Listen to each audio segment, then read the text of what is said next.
Well, with summer well underway, Royal Lifesaving is reminding everyone to make safety a priority during the festive season to prevent more lives from being lost. Joining me live now to discuss this further is Royal Lifesaving CEO Justin Scarr. Justin, thanks so much for your time this afternoon. Firstly, data shows that the week between Christmas Day and New Year's Day is the deadliest time of year for drownings to occur in Australia. Do we know what the driving factors for this are? Yeah, the underlying issue across the Christmas and New Year period is that Australians are flocking to beaches. They're going to destinations in regional areas. They're having day trips and picnics because they've got a day off. And the weather at the moment, the forecast over the next week is really wonderful. So I expect many people to go to the water, which is why we're urging them to think safety first. And already this summer, drownings are up compared to this time last year. Where are we going wrong? What's happening here? Yeah, there's a range of factors across the summer period. We know that 40% of the drownings across the Christmas, New Year period are people who are born overseas. Now, these are people that are enjoying the water, but perhaps unfamiliar with just how strong our currents in rivers and lakes and also on beaches can be. Many people are unfamiliar with the water locations that they visit between the Christmas and New Year period. So we're urging them to orientate themselves, to make a plan before they leave for their holidays, understand where the safe swimming locations. Now, that might be a patrol beach, but could equally be a local swimming pool, a community swimming pool where people can swim under the supervision of pool lifeguards.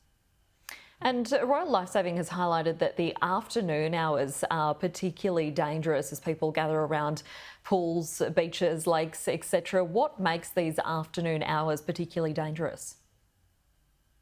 Yeah, there's a number of factors there. The first one is that Australians are increasingly sun safe, which means late in the day is often the time that they think to cool off in a local waterway at a local beach. Or perhaps it's also the end of the day, which means that many people have consumed considerable amounts of alcohol, and it's absolutely the wrong time to enter the water.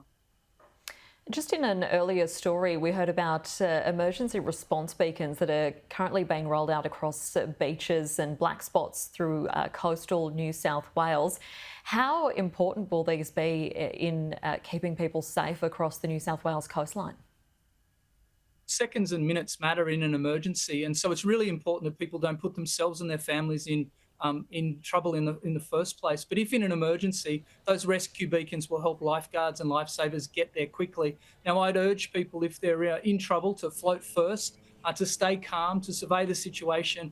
And if you're called upon to do a rescue without lifeguards present, you really need to have excellent swimming skills, and you need to take buoyancy first and foremost. So that might be a surfboard, or it might be a boogie board, or it might even be an overturned esky. So is that the best advice? We have heard, particularly last summer, a number of drownings occurring where people have gone out to rescue a friend or family member and themselves haven't been able to swim and have drowned. Is that the best advice, to take something buoyant with them? Yeah, look, the first advice is to avoid the circumstances in the first place. Now, often people are good swimmers, but they don't understand that their extended family, or perhaps their cousins, other children that they've taken to the local river or lake with them, can't swim. And it's generally the children that get into trouble, and then the adults go in after them. Now, we're urging people to understand their swimming abilities and make sure that they choose a location that fits the swimming abilities of all in their group. Rescuing someone in an open water environment, even in a local river, is really only for the experienced and highly trained people. We understand that people will enter the water in an emergency. So if you do, please take some sort of rescue aid, some sort of buoyancy.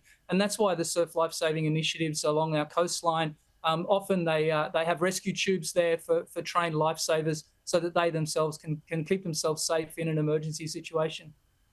Right, Royal Lifesaving CEO Justin Scarr, thanks you so much for your time this afternoon. Have a wonderful Christmas and New Year. Thank you.